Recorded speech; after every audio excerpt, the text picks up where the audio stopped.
Surprisingly, I was surprised with something that I think I already knew, but I didn't know how to put it into words. For many years, I grew up with this feeling of some kind of dissonance, being, growing up in Israel, the 70s, 80s, while Egypt was considered to be the biggest enemy, the worst enemy of Israel. And then when the peace treaty came, it was like the biggest event. And that was outside my home. And in my home, my parents were born in Egypt. And for them, I felt that Egypt was never an enemy. It was culture, it was humor, it was sense of humor. It was many things, but not the enemy. I think that while working on Arabic movie, I found out that it's not my own personal, private dissonance, but it's a kind of a dissonance of the whole society who love to watch every Friday afternoon the Egyptian movie and at the same time love to mock it. Who wants everyone else from the neighbors to accept it, to accept Israel in the Middle East, but who doesn't really want to be in the Middle East. Who look to Europe, to America, who wants to take part in the EuroLeague, FIFA, Eurovision, to be part of the OECD, and to have nothing with the area.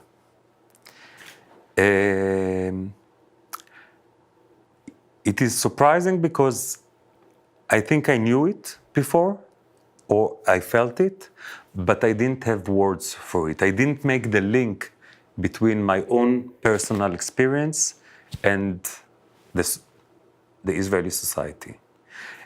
That was something that I discovered during making the movie.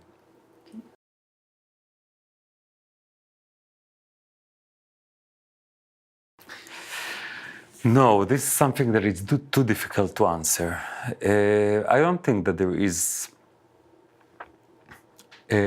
one Arabic or Egyptian movie that I can say that he is the one that I love the most, not because there are not, but because there are too many. And they are from different genres. And it really depends what I'm looking for.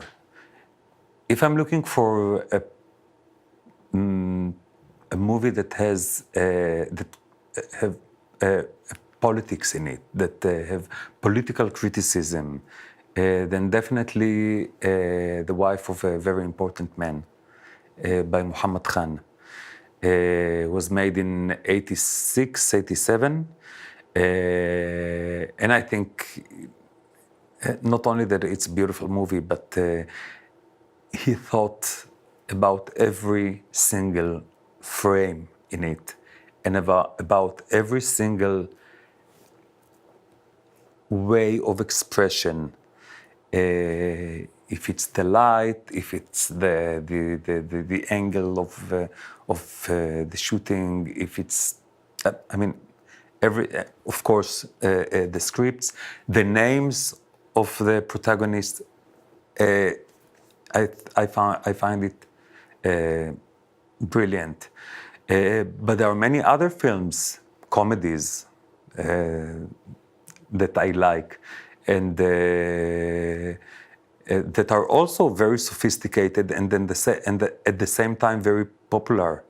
There are even cheesy romantic films that I like. It really depends what I'm looking for. There is a great scene in a movie called The Call of the Nightingale, which is a movie from 1959, and only because of that scene, I like to watch it again and again and again. And there is new movies that were not broadcast actually on Israeli television, movie like 678 about sexual harassment in Egypt. It was made a few years ago. I think it's a beautiful movie. So it really depends.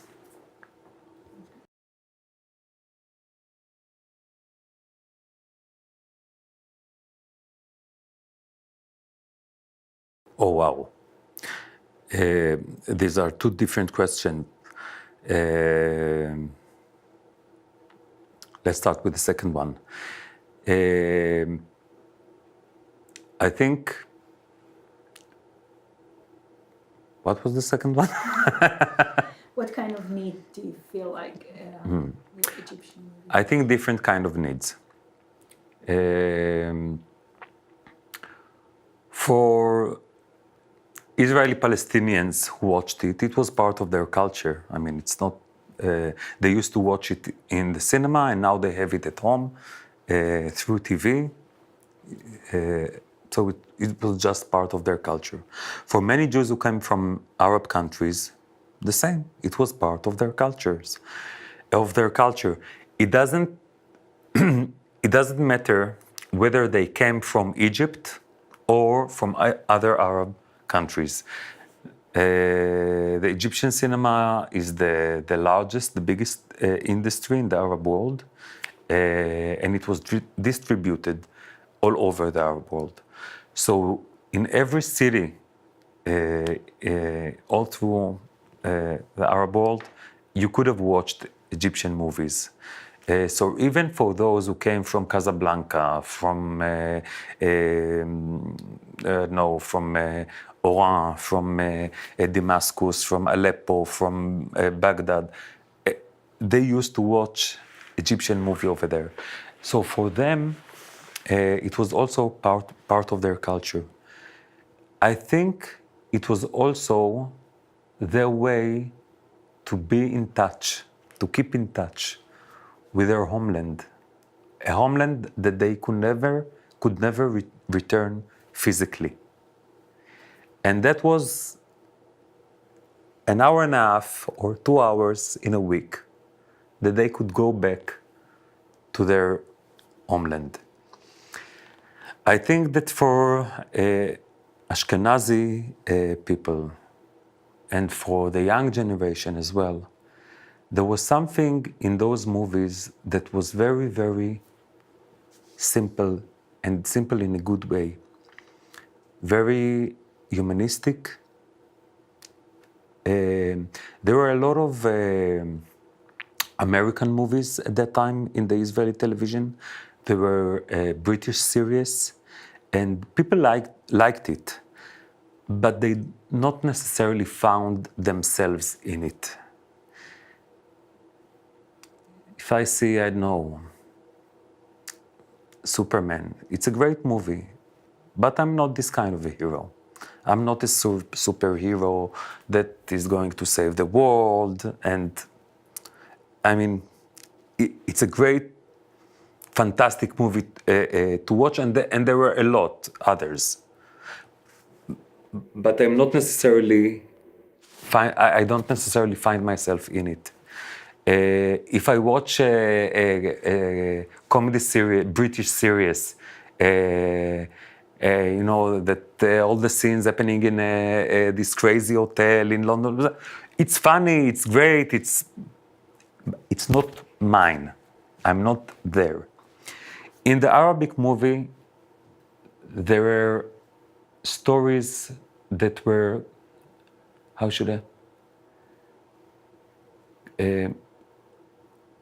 do I say it? Clean of pretensions, מנוערים מיומרות. the wife that suffered a lot and decided to leave her husband, the husband who betrayed his wife, the kid, I don't know, using drug, the grandmother that she's very stubborn and you have to help her because she's very old at the same time. But I mean, stories that each one of us has in its own family, whether we like it or not, whether he wants to admit it or not. There was this simple thing in it. And at that time, the Israeli television lacked of emotions.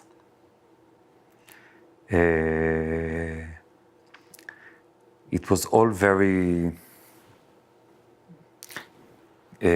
kept. You know, you want to see someone crying, you make like a very long close-up on a tear for an hour, coming from here to here. Yalla.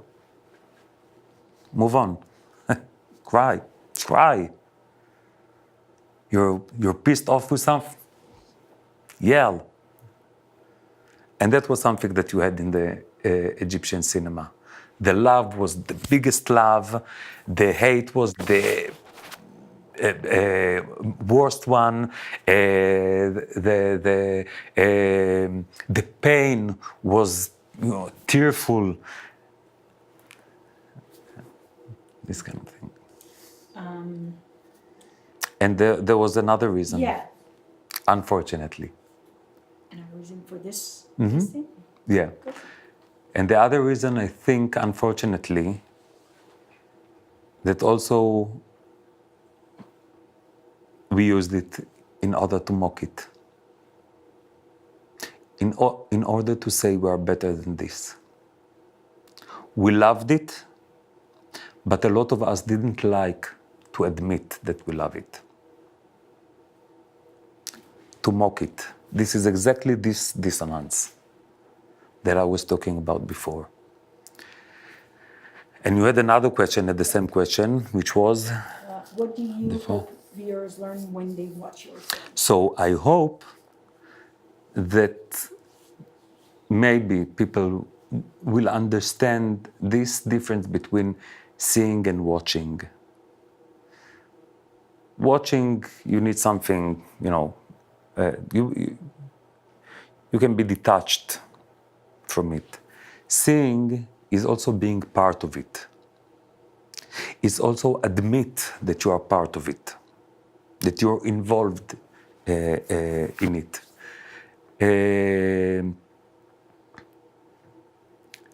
When I talk in the movie with the creators of Zeuze, they say something quite amazingly. They watched one Egyptian movie, only one Egyptian movie. But then they speak about the Egyptian cinema as an expert. Not only that they speak about the Egyptian cinema as an expert, and they say that it's very, very inferior cinema, but also they know how everyone watched it, because one of them is saying, everyone watched it and laughed at himself that he's watching it. This is something quite amazing and quite interesting. You have no knowledge about it at all, but you are confident enough to speak about it or to talk about it as an expert. I find it quite interesting and very Israeli, very Sabra. The fact that a Knesset member can make a speech in a very confidential way to say the letter P doesn't exist in Hebrew, so there is no Palestinian people. I mean, not only that it's ridiculous and hilarious, but it's also very sad. I wish people learn from our movie to be a bit more humble. If you don't know something, ask. If it's not of your interest, don't ask. But at least don't talk about it as you know everything. There is nothing to teach you.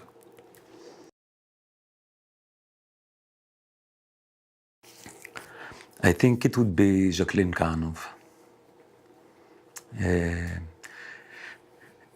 a Jewish essayist and writer that was born in Cairo.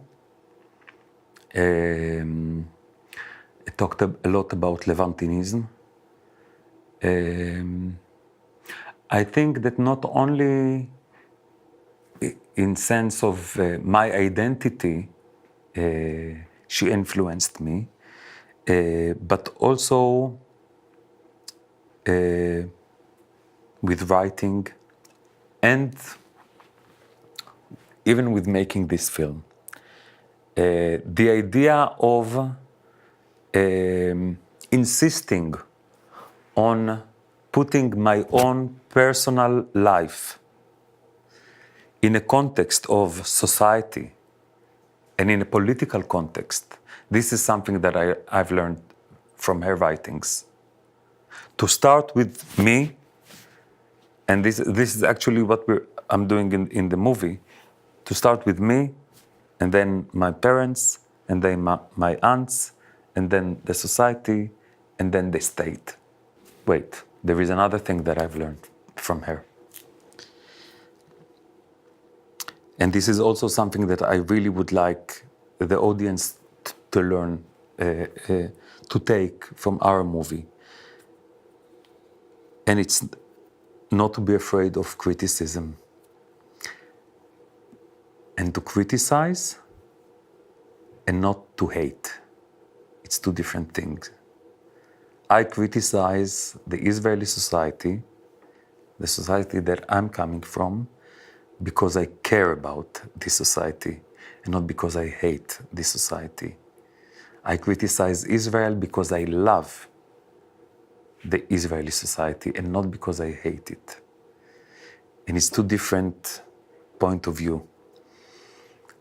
I think if there is something that I like in Hebrew, that the word criticism, bikoret, has the same root as the word bikur, visit. And I think that as a critic, I should behave as a visitor. I should also respect the issue or the thing that I'm criticizing. And this is something I think that I found very interesting in Jacqueline Karnov writings. There is a certain part that she writes that there was a point that she thought that she loved to hate more than she loved to love. And I disagree with her. I think that all I feel from her writings, it's her love to the things that she writes about, even when she criticizes them. That's it. Our next project, it's Sarah Zifroni and me, that we both also co-directed Arabic movie. Our next project is called Kawakeb, Stars, and it's about Jewish stars in the Arab world. So it's going to be like 3 parts documentary series.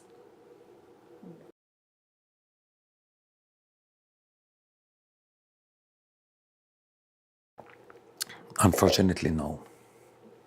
I don't think it's a tradition that keeps going on.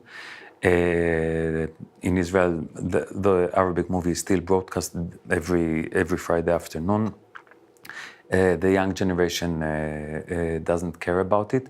Not only that it doesn't care about it, the Arabic language is not as familiar as it used to be. I'm not saying that the young generation, in my generation, that people knew Arabic. I do say that they knew the sound of it. It was not strange for them. We grew up on kids program in Arabic. This is something that you cannot even imagine today. Today there was this, big board with a promotion signs for Fauda, an Israeli series. So it was written in Arabic, and people called the municipality in order to take them off because they were scared. So no, I don't think it's, unfortunately, of course.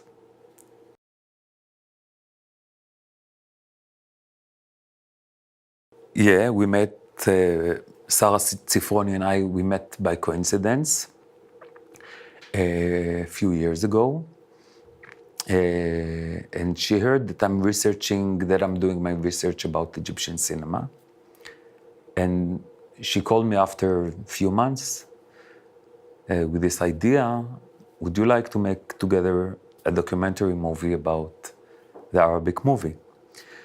And that was funny because I had this idea before, but to be honest, I don't think that I have to fulfill every dream that I have. So I had this idea, okay. But once she called me suggesting the same idea, I told her, okay, let's meet. But I was sure that we're not going to make a movie. And I kind of delayed it more and more and more. But thanks God, she's much more ambitious than I am. And if she sees the target, she's very, very pointed to it. And it's mainly thanks to her. Although I'm on screen, and but it's mainly thanks to her that we have this movie. And we work together now also about other projects.